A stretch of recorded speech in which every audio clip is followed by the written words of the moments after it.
A new beginning. Turkish President Recep Tayyip Erdogan is elected head of the AK Party. What does it mean for the ruling party's future?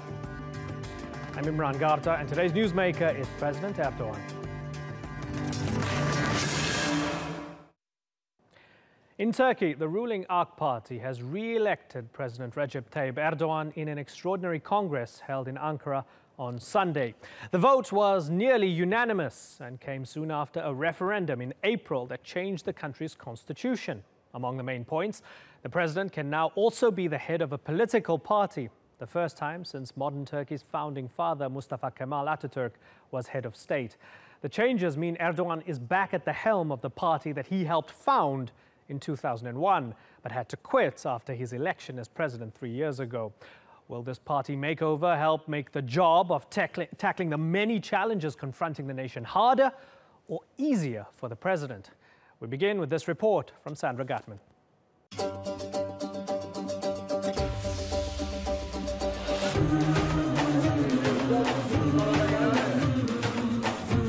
This was a party congress with a different feel. Çok farklı bir his. Onu burada görmek, onun için burada olmak çok güzel. Tens of thousands of supporters and members of the ruling AK Party filled the grounds of a stadium in Ankara. For them, it was a chance to witness history.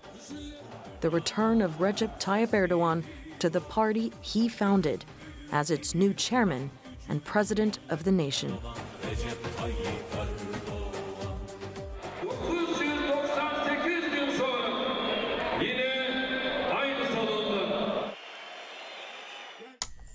Recep Tayyip Erdogan founded the AK Party in 2001. Just a year later, it won a narrow majority in general elections. Erdogan left the party 3 years ago when he ran for president and won. Back then, the head of state was barred from having party affiliation. A referendum in April to change Turkey's constitution scrapped that rule, allowing Erdogan to retake his place. President Erdogan has long promised to rejoin the AK Party, a party he created and describes as his real passion. And Erdogan's supporters here feel that his return marks the start of a second chapter in the AK Party's history, marking a new beginning and putting the party at the center of power.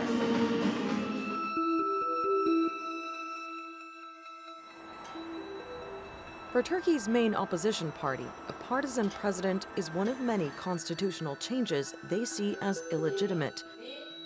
They say the referendum was conducted unfairly. The CHP has always opposed the partisan presidency. Across Turkey, many secular and liberal people also opposed it. The president is supposed to be a leader to the whole nation. Erdogan is returning to his party to make it powerful again.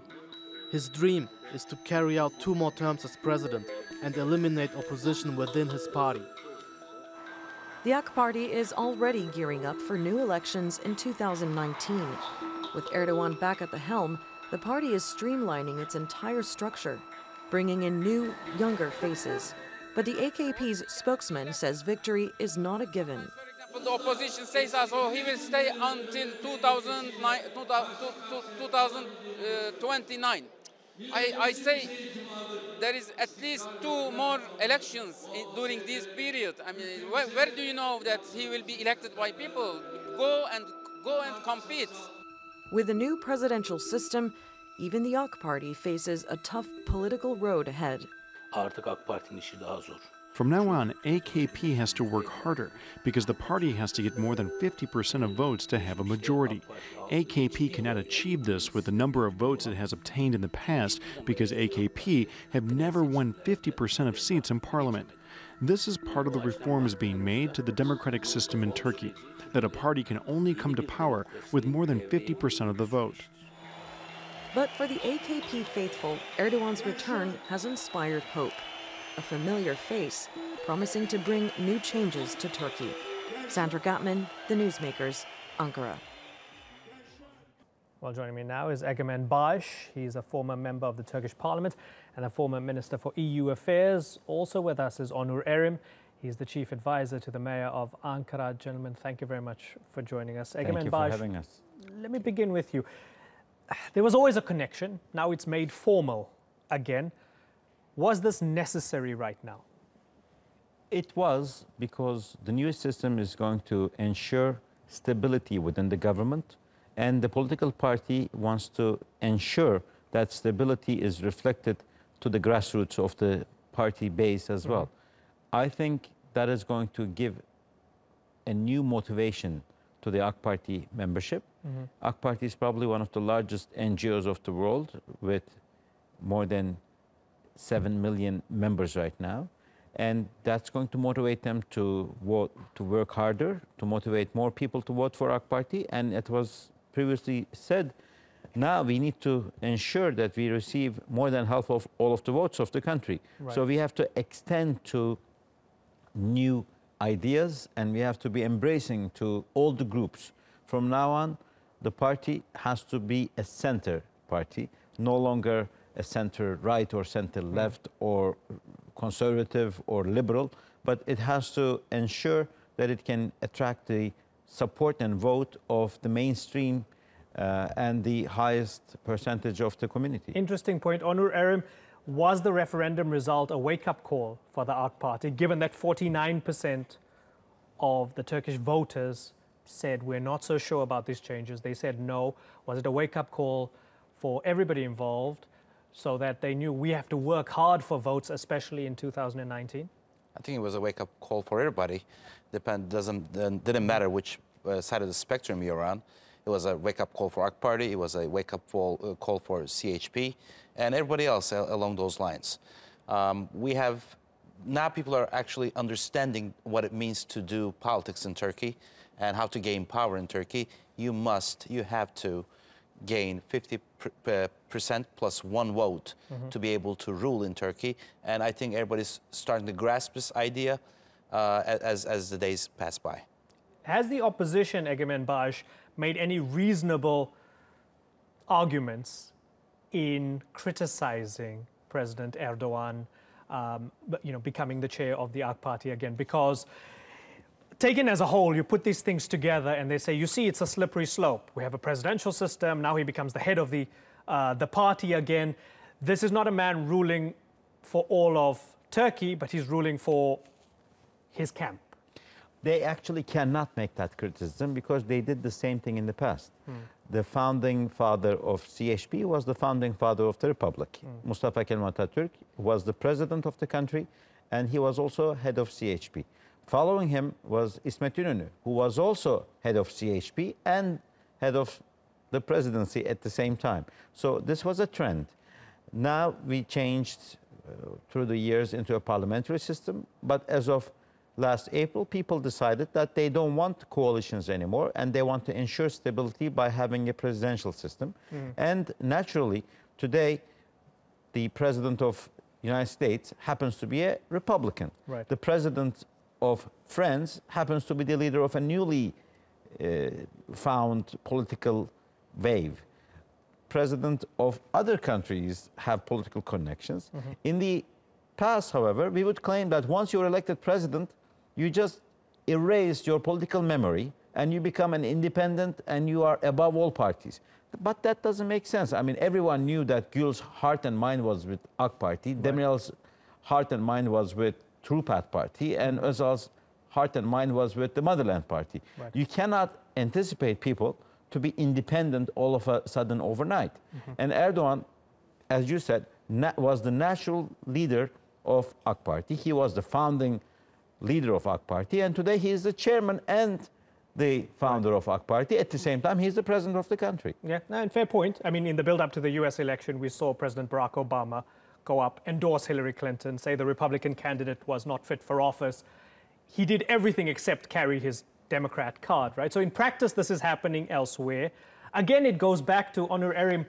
Why does the party specifically need it right now?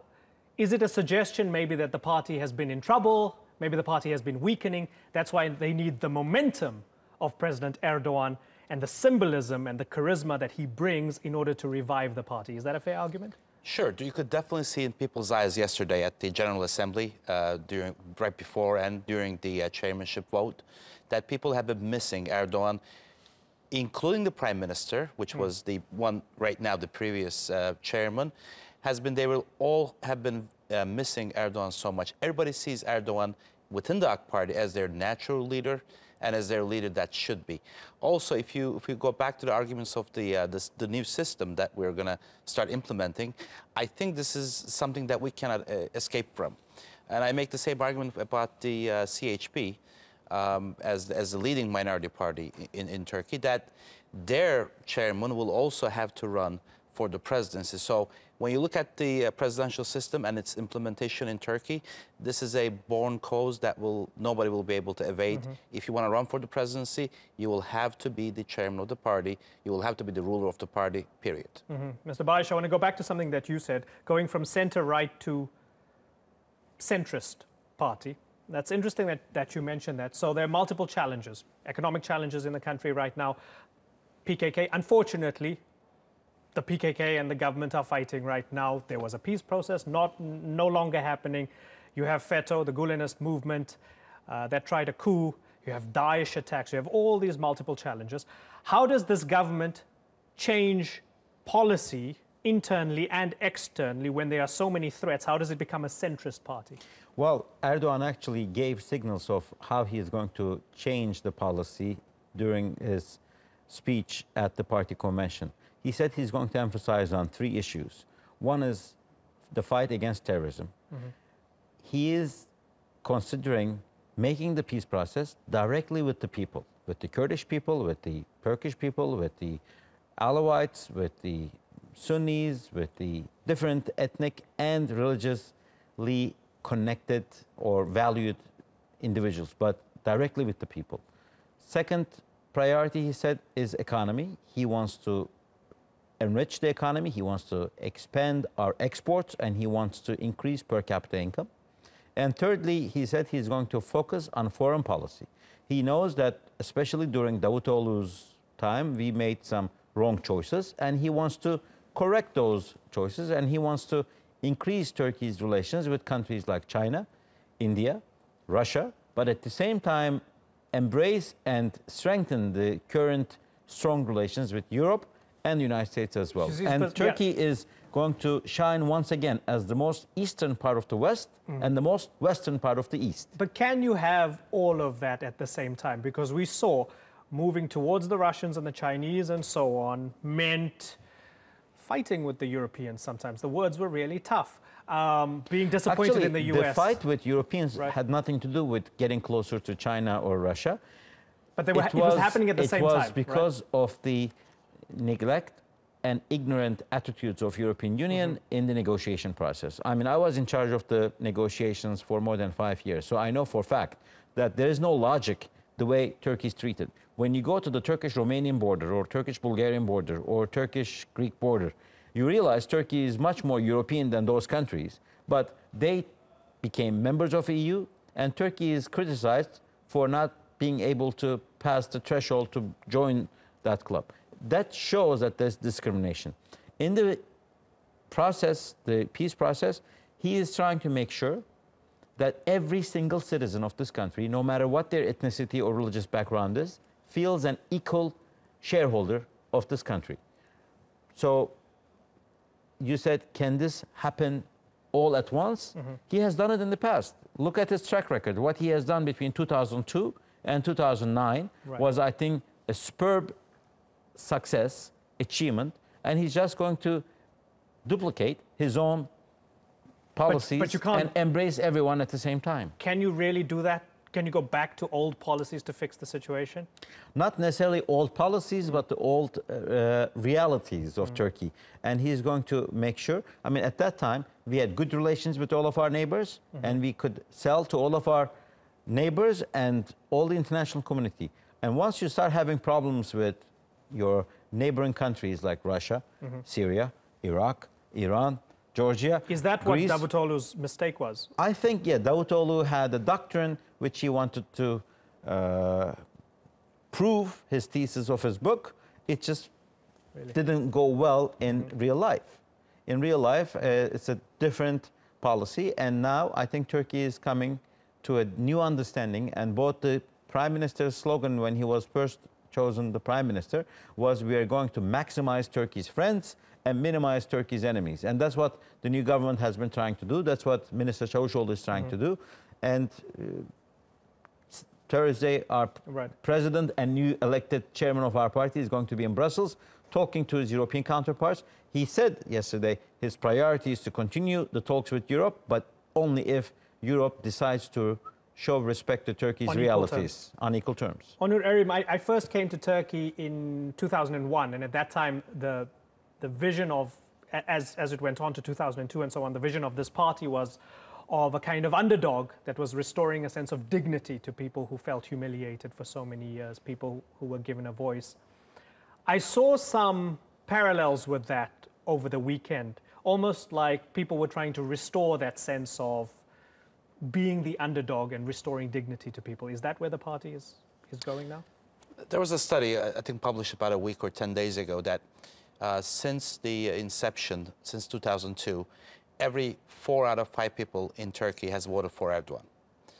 I think that shows the gain of the power by not just by the underdogs, as you mentioned, but by everybody across the board in Turkey.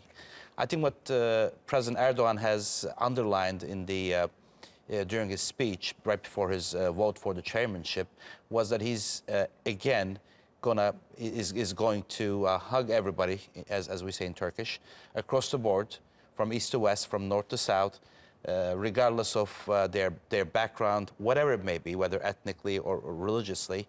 I think he's going back to his saying and his policies back in 2002, not just gaining the support of the underdogs, as you said, but everybody. And in his tenure, in the last 15 years, President Erdogan has, as the numbers show it too, has gained at one point or another, has gained the support and the hand claps of everybody in Turkey.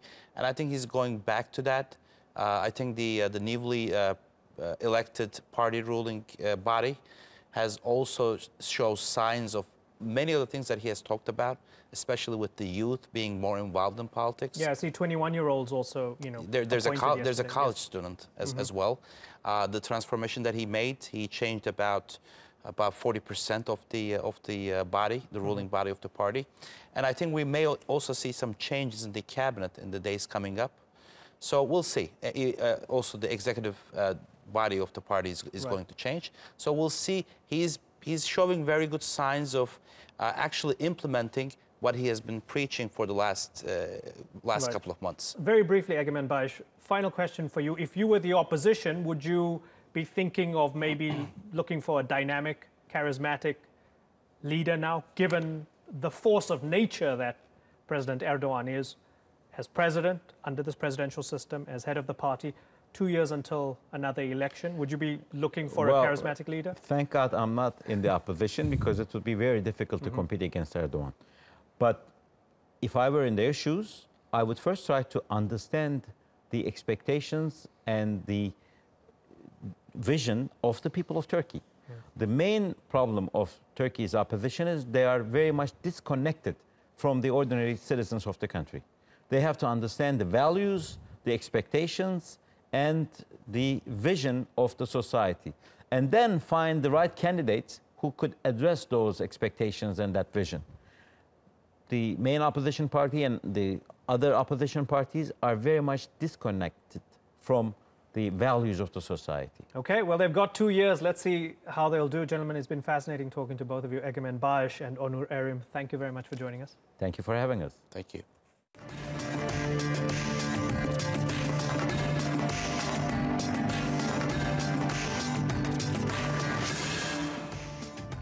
Coming up next is Hassan Rouhani's presidential victory in Iran, a sign of declining power for the country's conservatives.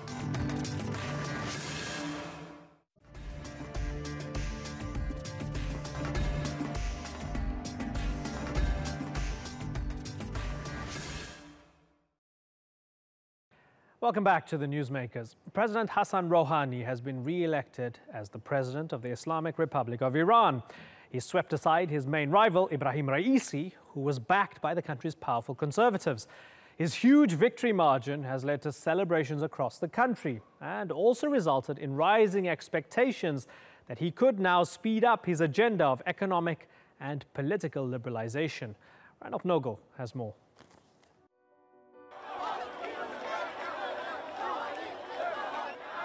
امروز ایران سربلندتر از هر زمان دیگر آماده گسترش روابط خود با جهان بر پایه احترام متقابل و منافع ملی خود می باشد. امروز دنیا به خوبی می داند که ملت ایران مسیر زندگی در تعامل با جهان به دور از خشونت و افراطیگری را برگزیده است. It was a decisive victory that ended a bitterly contested election. Nearly 3 in 4 eligible voters went to the ballots. Iran's youth and middle class overwhelmingly said yes to keeping Hassan Rouhani as president for 4 more years. This is a very crucial moment for our country, actually.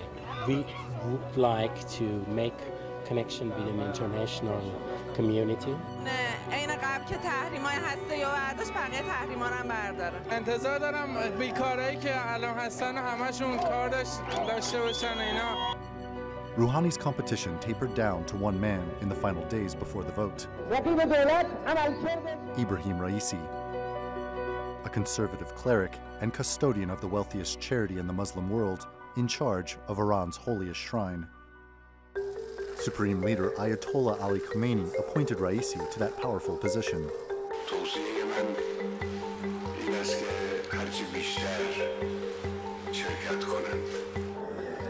Raisi was widely seen as Khamenei's preferred choice, as well as that of Iran's conservative establishment, which holds power over most of the country's security institutions and the judiciary. رأی تشریفاتی نیست. یه رأی واقعی. Raisi ran a populist campaign, which appealed to poor voters by pledging to create millions of jobs. A platform which sought to build on widespread frustration with Rouhani's handling of the economy. While the 2015 deal with world powers ended some sanctions in exchange for curbs to Iran's nuclear program, many, if not most Iranians, haven't yet felt the expected economic benefits.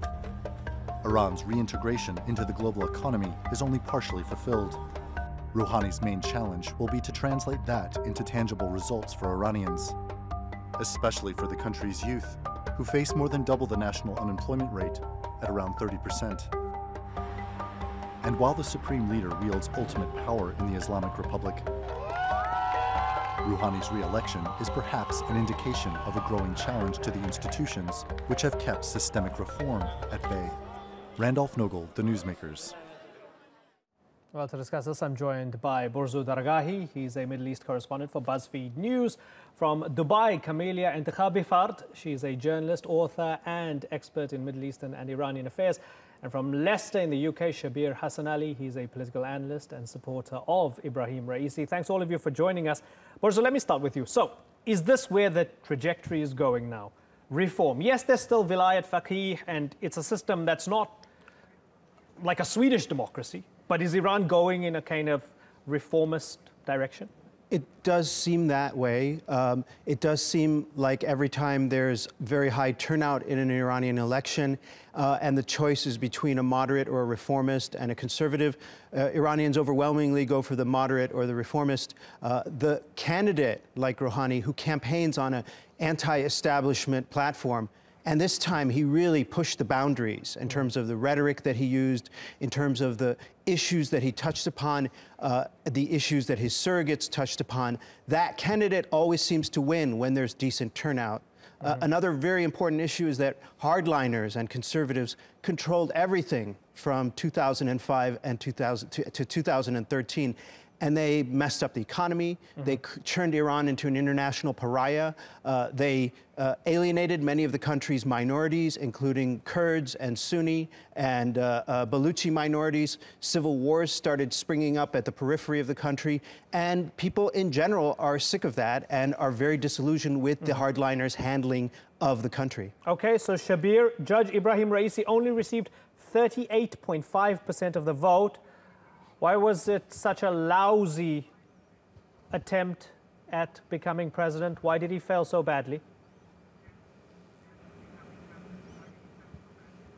I don't think it's a case of whether he failed badly or not. I think your earlier guest is grossly mistaken when, and even yourself, when you say that, is this the end for the system of wilayat al-faqih and stuff like this? I didn't this say that. shows how little people understand one said that that. system. Shabir, none of us said that actually. I said there's still wilayat faqih, but are we saying that Iran is going towards a sort of more progressive, moderate agenda, that direction? That was my question. But please, proceed. Go ahead. Right. Okay, so what Iran is doing, yes, Mr. Raisi didn't win the election. Okay, it's no surprise, it's not a problem. The fact that this many people came out, I believe the turnout was in excess of 73%. Yes. And also the fact that Ayatollah Khamenei, before the election, had actually said that whatever the result of this election, people need to stand by it. And if people start to cause problems, then they will have to stand against him. This kind of like diminishes this idea of hardline, reformist. Everyone in Iran wants to progress. No, hold on. The problem hold Iran on. There's a has difference between accepting is election results and since being 1979. Sure. Let me finish. Let me finish. But I just want to come in there. There's a difference. People are not being called hardliners because they're not accepting the results of the election. They're being called hardliners because of their policies. So fair enough, that's great. I'm not saying they are. That's great that Raisi yes, is but accepting. this whole idea, no, this whole idea of segmenting the policies back and forth into hardline reformists, even Agha Raisi, even Mr. Raisi, I was instrumental in organizing an interview for him. And I know his policies. His policies are not hardline. This is a mistake for people to say this.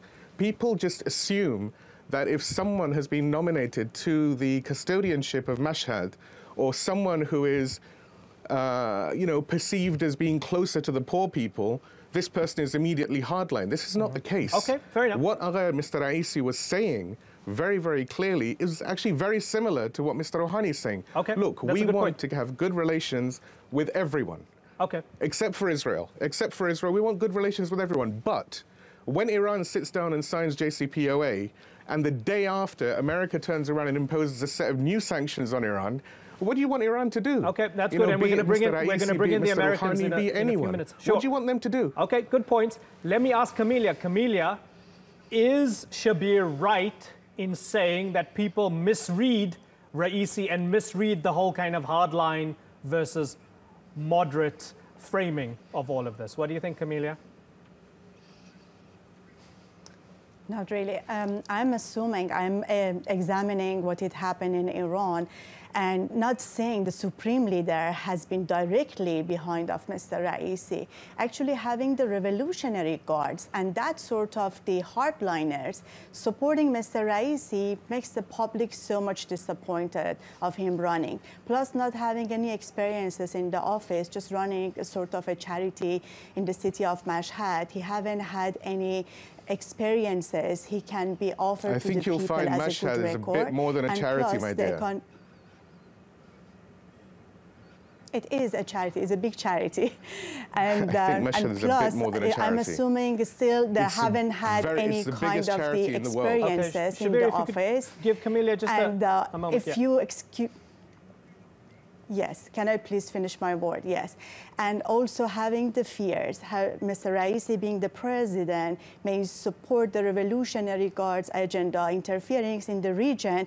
It makes Iranian, despite of being disappointed about the economy and the high number of the employment, to support Mr. Rouhani as a person who is moderate. And his record clearly showed he is not about to increasing the tension in the region with the international community. And all of them, it makes that clear for the public. Having Rouhani in power means more openness to the West, to the international community, more economical opportunity, and a good relation with the neighbors also will supporting the agenda to benefit Iran's economy. Okay.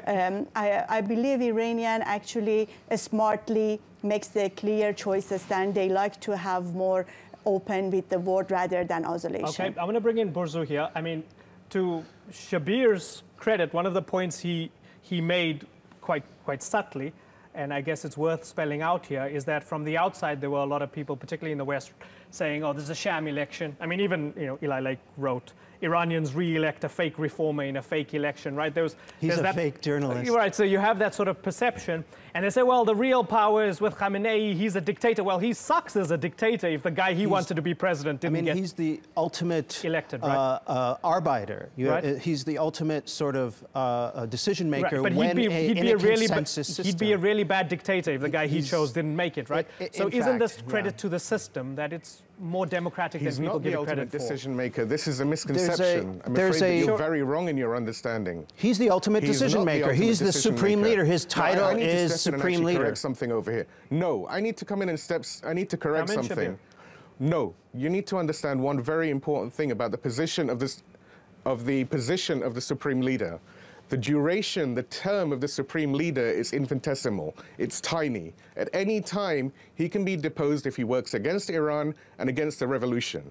He's the only person who can be deposed at any time. Who can depose him, right? Shabir?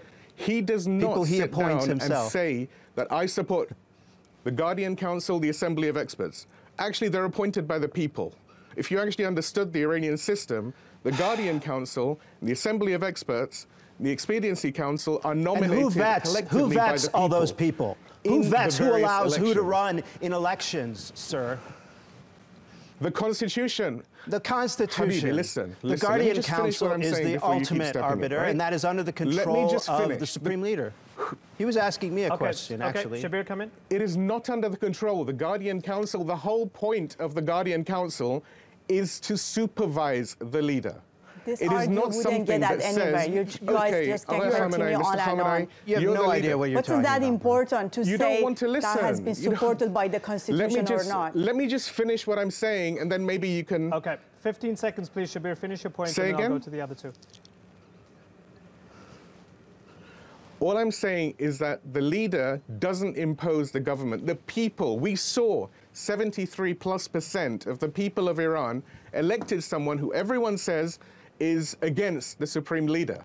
But this is not the case. Mr. Rouhani, Mr. Raisi, Mr. Khalibaf, all of the candidates, all of them support the system, right? They support the system of Wilayat al-Faqih. Everyone, all of the candidates, but nobody has suggested that positive relations with outside. Okay, so let's talk about outside. Nobody suggested. Let's get back to a very good point that right? you made. In fact, he was actually making a very good point that I think that Mr. Shabir would agree with, that you were making and that we were trying to discuss, that Iran's system is a lot more fluid and flexible than many people inside the Beltway give it credit for. And they have a big incentive to sort of, a lot of people in the world, a lot of people in the analyst community have a big incentive to depict Iran as this monolithic dictatorship. It's not. Ultimately, big decisions of national security go to the Supreme National Security Council, where the supreme leader has a veto power. But everything is sort of done on a kind of consensus basis. So the president has quite a bit of power, the head of the army has quite a bit of power, the speaker of parliament has a lot of power.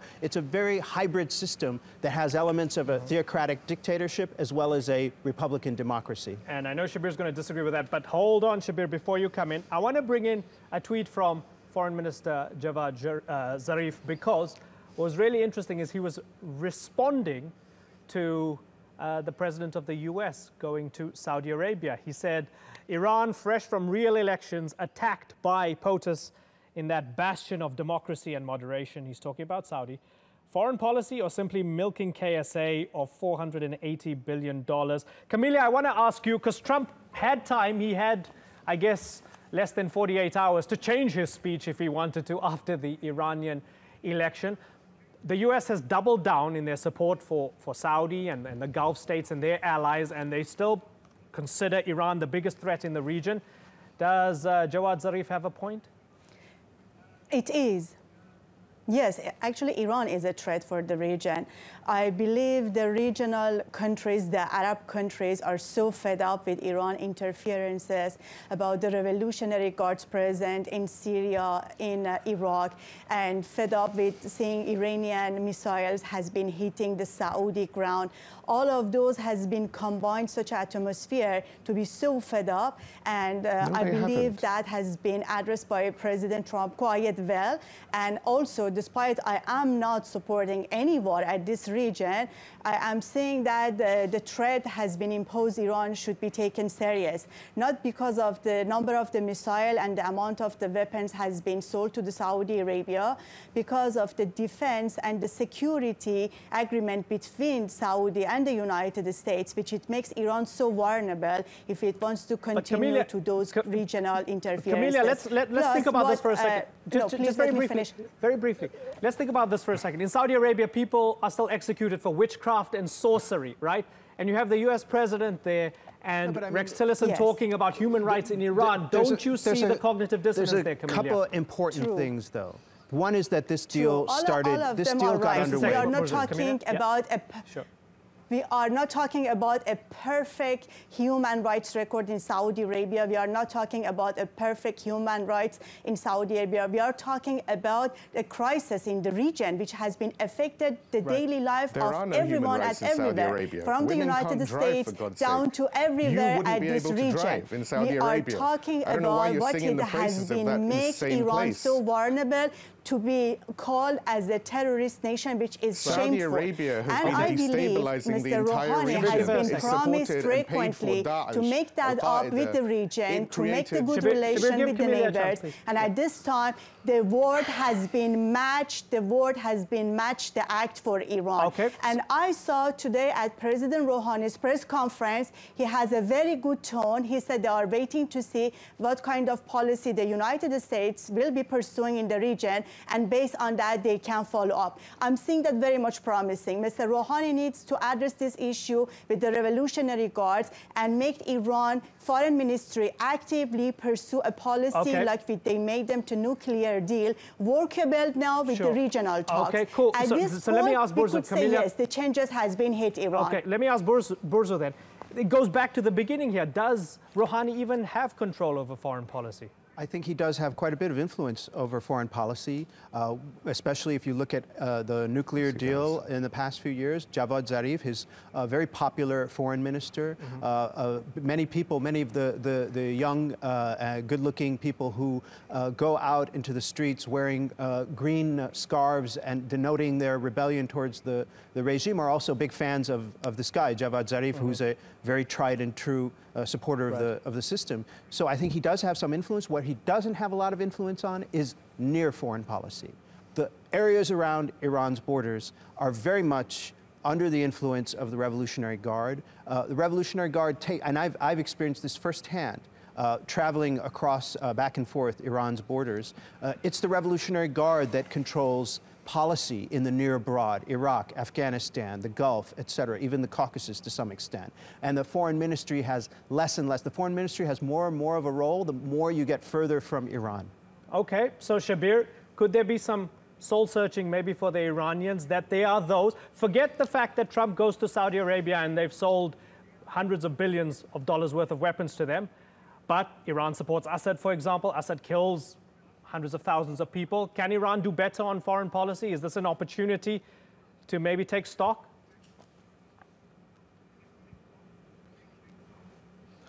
I think Iran's foreign policy, there is nothing wrong with it. I think your guest in Dubai, I believe, is talking about saying things which, to be fair, are very, very strange. Saying that Iran is somehow a threat to the region. Iran is the one place. When Daesh invaded Mosul, yes, okay, fine. I didn't remember your name. I apologize. But the point is that when Daesh came into Mosul, Iran was the first country to come and assist and to help the Iraqi government in dealing with that threat. When the same thing happened in Syria, when the West, when Israel, when Saudi funded all of these mini al-Qaedas like al-Nusra and Ahrar al-Sham and all of these terrorist groups, foreign terrorist groups, including some sadly sponsored by Turkey, when all of this happened, Iran and Hezbollah came to support the Syrian people. Now, the fact that the Syrian people elected Bashar al-Assad is up to them. It is not for me sitting in England or anyone else sitting anywhere else to turn around and say, I disagree with you consider what that the a people free and have fair done. vote? I respect the Syrian. Yes, it was a free election. Yes, because I know a number of people who are observers.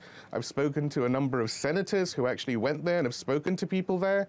And I know that election was far better, far more democratic than what you had in Washington, in America recently. Okay. Or potentially what's happened in Turkey. Okay, okay. So, you know, this needs to be understood. Okay, Shabir. You know, you need to be fair with Iran. Okay. What Iran I have one does thing to in the say. region Sorry, Camelia, I've got to has wrap. to be Camelia, governed by what is Shabir happening and in Camelia, I've got to it. wrap. Sure. I tried to squeeze this as much as possible. I tried to squeeze the last 30 seconds out of this, but now I'm way over. I've still got to move on to another segment. I'm sorry, Camelia, Shabir, and Burzu. Thanks so much for joining us. It's been a pleasure.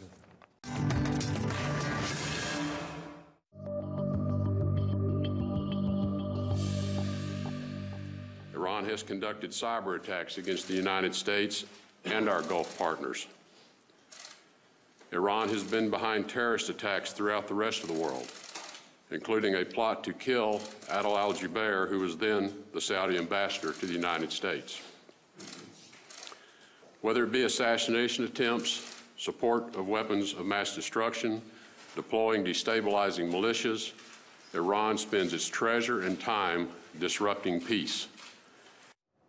U.S. President Donald Trump has just finished his first major trip abroad, and despite promises for peace and reconciliation for the region, it began with the signing of a multi-billion-dollar arms deal. Trump arrived for his first international trip to a huge reception by the Saudis. During his stay, several deals were signed worth a total of $400 billion, but the centerpiece is a $110 billion deal that comes amid rising tensions with the Saudis' main rival, Iran. Saudi Arabia's leadership has recently hardened its stance against rival Iran's growing involvement across the Middle East, many saying that it's due to greater support from the new White House administration. Well, joining us now is the former head of the CIA, Ambassador James Woolsey. Thanks so much for joining us. Let's talk some more about this. You heard President Trump in Saudi Arabia. What did you think of his speech? Did you like it? Yes, I thought it was a good speech. Tell me why. Well, it did many things. One is that it staked out the violations of international law and human decency that have come from the Iranian regime. It made clear, I think, that from our point of view, Iran is a theocratic, totalitarian, genocidal empire. And we need to combat it with everything at our beck and call.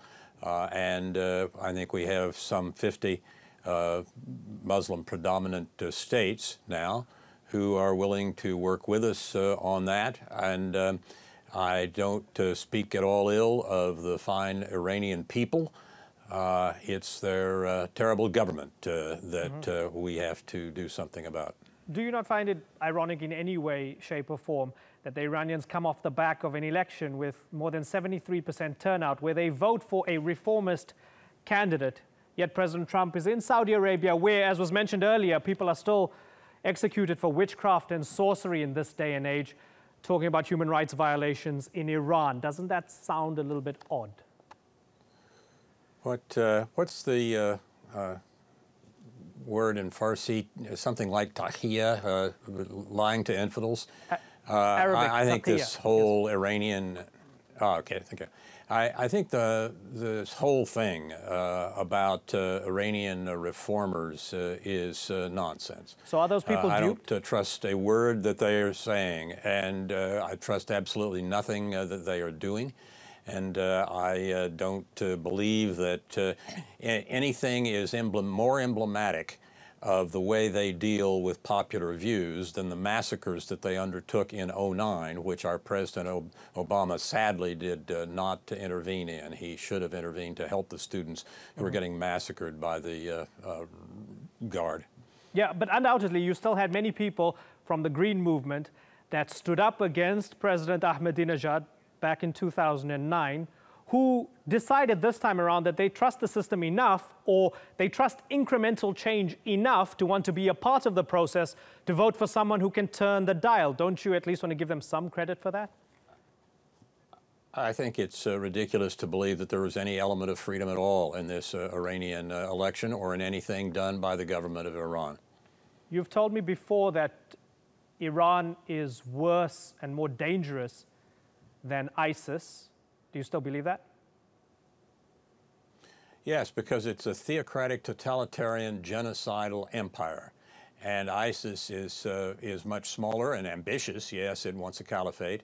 But I think the danger from Iran and its various totalitarian groups, whether it's Hezbollah or the Houthis or whatever, has very extraordinary ambitions. And I think it is up to all of us, Saudis, Americans, all of the people who attended that meeting in Tehran, I'm sorry, in Saudi Arabia, to stand against what the Iranians are doing and will, I think, continue to do. Ambassador Woolsey, how is this, as you put it, theocratic, totalitarian, dangerous empire hurt the United States since President Obama signed genocidal?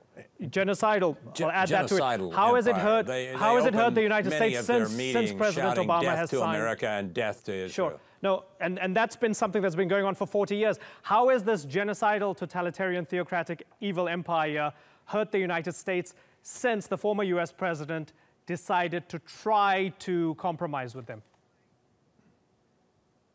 I don't think that that compromise means anything other than the Iranians would like to speed up their nuclear program and would like to have us give in to them the way some American governments have in the past. President Obama, for example, had a interesting situation after Assad used chemical weapons on his own people.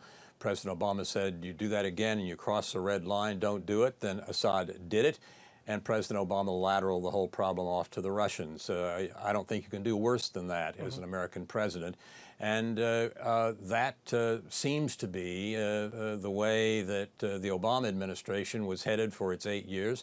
Happily, we now have a different president, and I hope and think with a very different attitude toward dealing with totalitarian Iran. Okay, so Iran supports Assad, right? But we can't use that as a metric for calling them evil, because the Russians also support Assad. You wouldn't call the Russians evil, would you, or a genocidal, dictatorial, totalitarian? Depends on the Russian policy. I think it. Right. I think it is. I think it is quite evil to support totalitarian movements. Undoubtedly. Sometimes one has to do it. We had to do it in World War II in order to get the Soviets on our side to fight Hitler. Okay, so statecraft means sometimes you have to do things that you're not real happy with. So why can't you maybe credit the Iranians for doing exactly the same?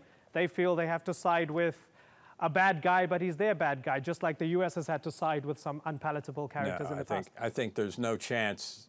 There's no chance that they are really working in some fashion to the government to try to move toward democracy, and it's just a tactical move. I don't believe that at all.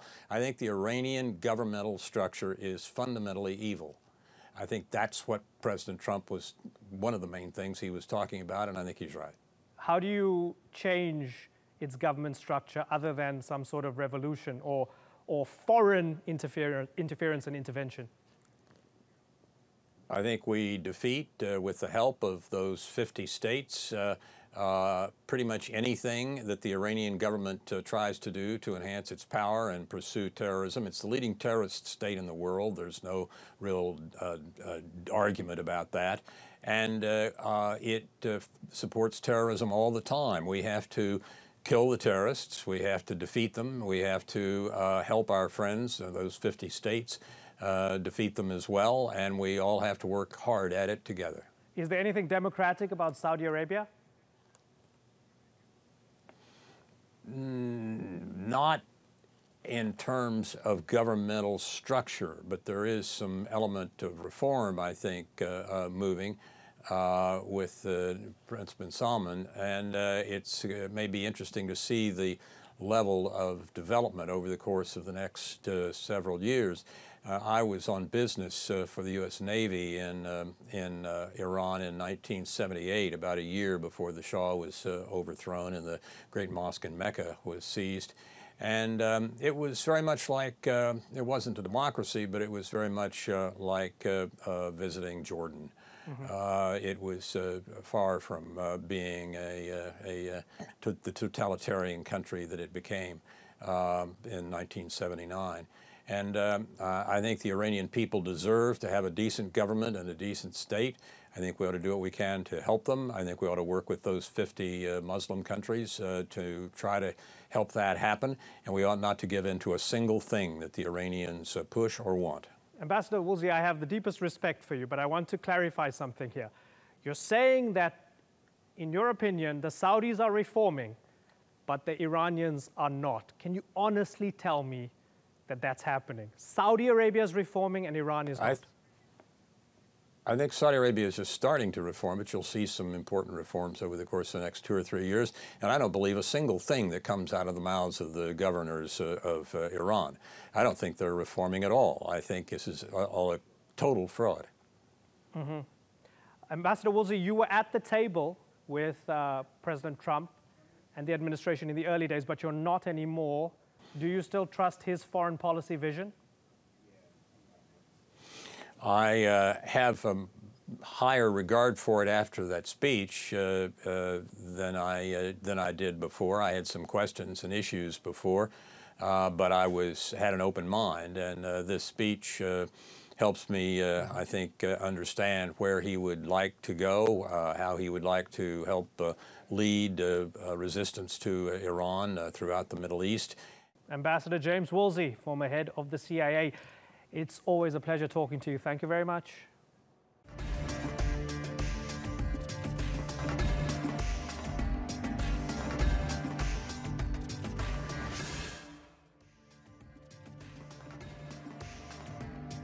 That's all for this edition of the Newsmakers. I'm Imran Garda. Join us next time as we debate Bashar al-Assad's effect on Syria's Christians. Thanks for watching. Bye-bye.